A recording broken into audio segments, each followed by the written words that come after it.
first one is MLM is not business. MLM is not direct selling. Yes. So a lot of what we've just spoken about is to that point, that a business has basically two elements required for a business. If you investigate this and research it, you discover there really is not such a clear definition of, we use the word business all the time. What is a business? Well, but there are two elements that definitely go into it. The first is what they call a voluntary contract. You and I are doing business together. We're in business of some kind. I'm selling something to you. That's a business. The transaction will be called a business transaction. For it to be a business transaction, there has to be a certain voluntary contract. That is, we enter into it freely on our own, and we have enough information to do that. So if I pull out a gun and say, give me your wallet, that's okay. We had a transaction, but that's not voluntary. If I tell you, here's the product, but I don't inform you that the product is going to fall apart, 2 days later, you didn't have enough information to have gotten into it. So as we know, multi-level marketing, you don't really understand it until you are in it. And then it's too late. You don't understand the pay plan. You don't understand that you have to recruit to make money. And you don't understand that if you have to recruit to make money, then only a tiny, tiny fraction of all the people in it can possibly ever make money. So it's a doomed deal. You've been swindled. You've been lured into a financial trap. Well, you wouldn't do that normally if you had enough information.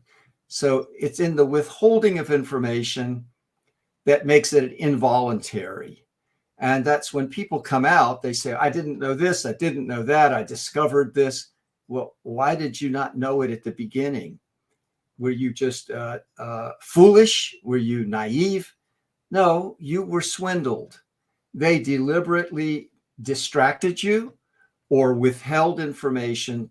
So it fails on that first qualification. Second qualification is at the end of the process, there is a reasonably fair exchange of equity here, of value.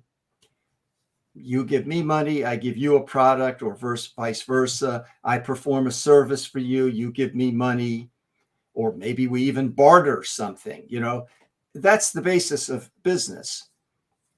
And that's what distinguishes it from swindle, from cheat, from fraud, is that there's a reasonable exchange based on a voluntary contract in which people are informed. That makes it a business. Lying is fraud. That's not business. Violence or threat of violence, that's extortion. That's not business. So subject multi-level marketing to that test. It fails because of the first deception, the enormous deception of the endless chain, of the extreme money transfer, the payment that is required. But then what do you get for that payment? Well, some people say, but you got a product. Yeah, but that's not the only payment you made. You invested time. The biggest thing you invested is the most precious thing you actually have. You couldn't even put a price on it. Your social network. That may mean your family, your closest friends, people that maybe it took a lifetime to build up trust, shared experience, and then you go and stake that whole thing on this scheme.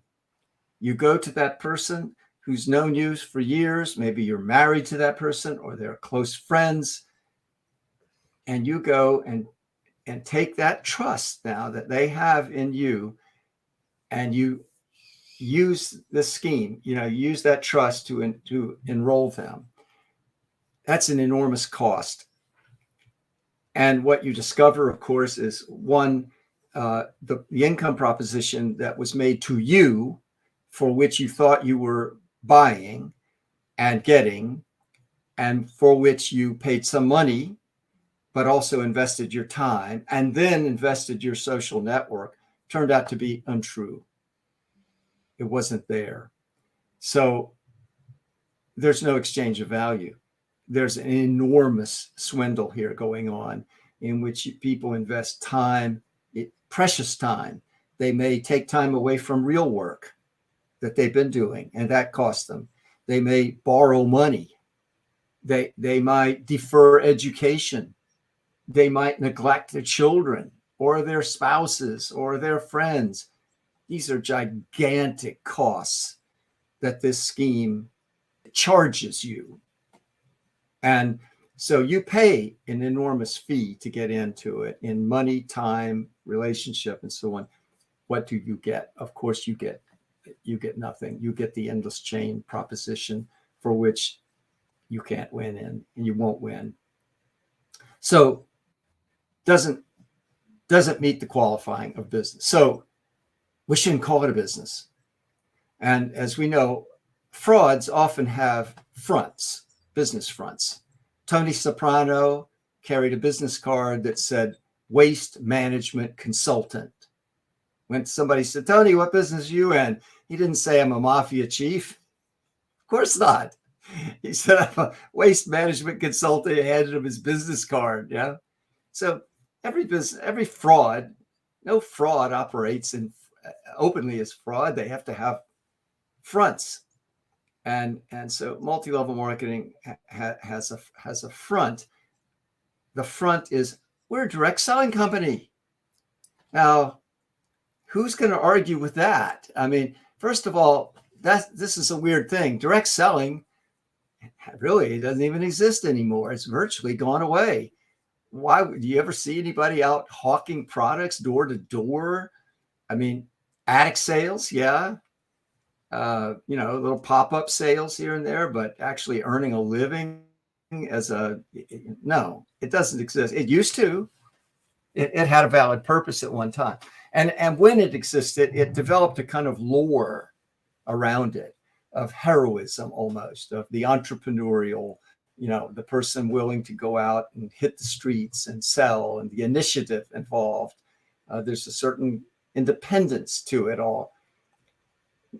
In truth, nobody really ever made much money in direct selling. Nobody loved it. It was never heroic, really. But it does have a lore.